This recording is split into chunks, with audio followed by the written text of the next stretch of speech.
Hello everyone, Caleb here. Well, I'm finally getting around to making the video as I've said I would have. I know I was going to post it last week, but unfortunately kind of neglected the fact that there was a national holiday that involved lots of fireworks. So I had to go celebrate that before I could do the video. Now though that that's out of the way, I can show you. Here we go.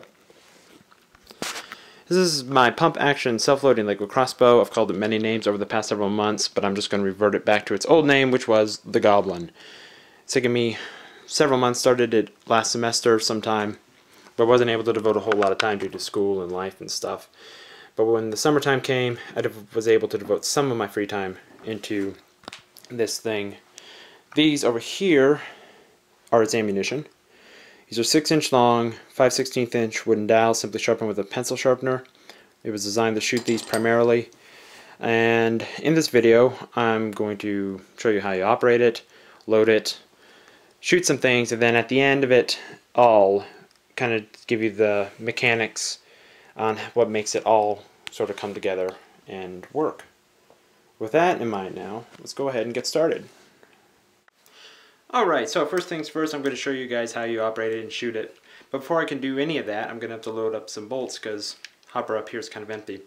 Doing that though is pretty simple. Unwind that up, put that open. There's a nice little slot here, and I just simply take my bolts and drop them in. There's 13 of these at a time, in case you're curious.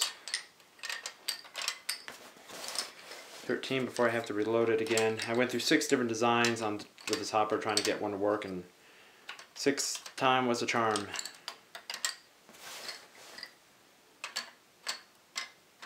There you go. Once it's all loaded up, simply close it up. Prevents it from escaping. And now to shoot it, think like a shotgun. Simply pull it back, push it forward, and pull the trigger.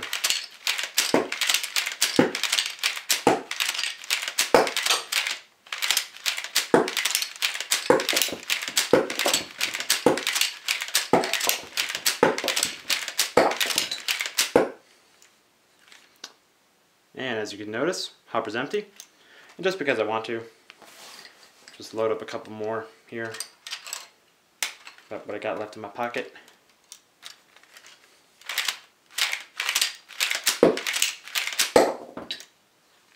And there you be. I think now probably would be a good time to go and shoot some targets.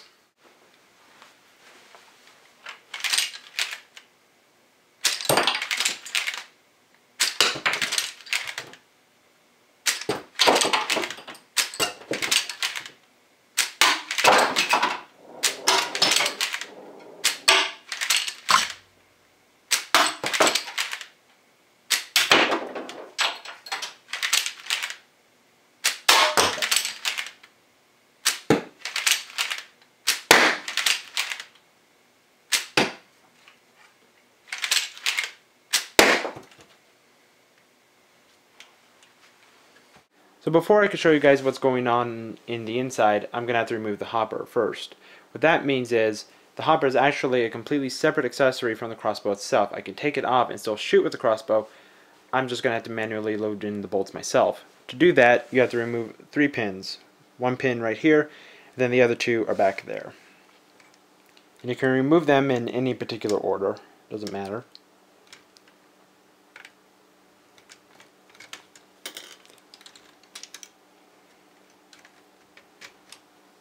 Put those there, you flip that up, and there you have it. Alright, so I got the hopper removed.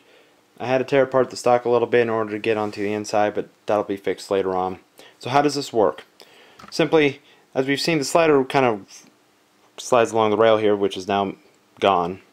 But it pulls a string into this white touch pin, and this is where all the magic happens. The white touch pin here is connected to this series of gears, which at the end is this little L frame.